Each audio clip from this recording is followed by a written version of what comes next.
ඔහු නමින් අකිල වේ. අකිල වෘත්තියෙන් ත්‍රිරෝද රථ රියදුරෙකි. ඔහු මේ සිදුවීමට මුහුණ දුන්නේ ටිකක් දුර හයර් එකක් සෙට් වෙලා තිබ්බ දවසක. එදා හඳත් හොඳට පායලා තිබුණා.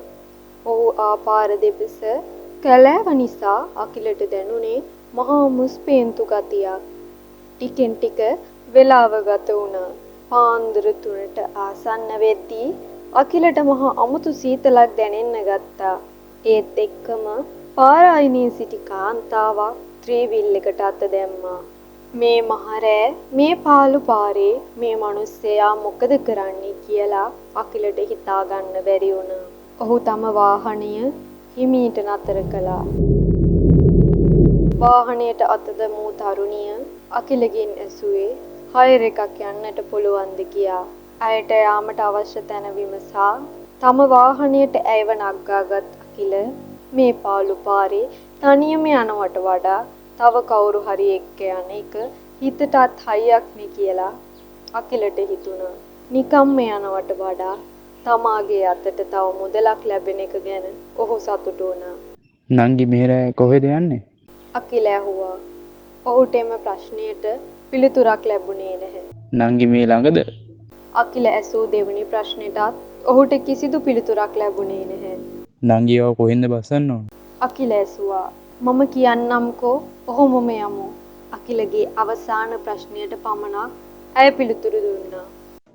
නංගි ඔයා වැඩි කතා කරන්න කැමති නෑ වගේනේ.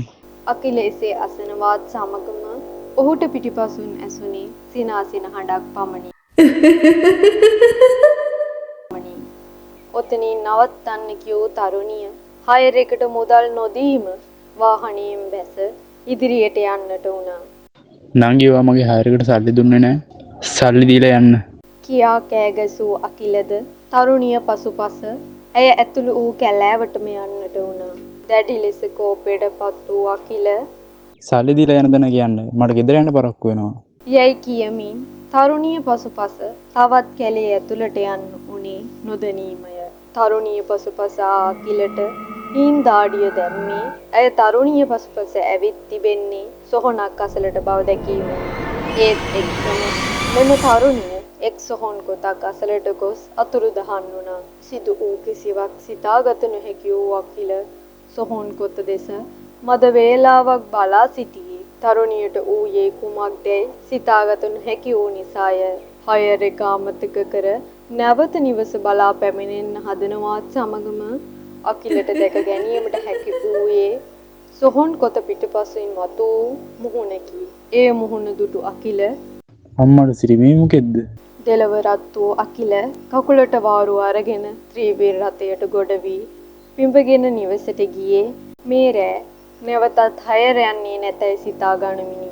පසුදින තමාට වූ අබැත්තිය තම මිතුරාට පැවසූ අකිලට දැන ගැනීමට හැකි වූයේ එම තරුණිය ත්‍රිරෝද රථයකට හසු වී මිය ගිය බවත් ඔහු මෙන්ම තවත් ත්‍රිරෝද රථ රියදුරන් මෙම සිදුවීමට මුහුණ දී ඇති බවත්ය.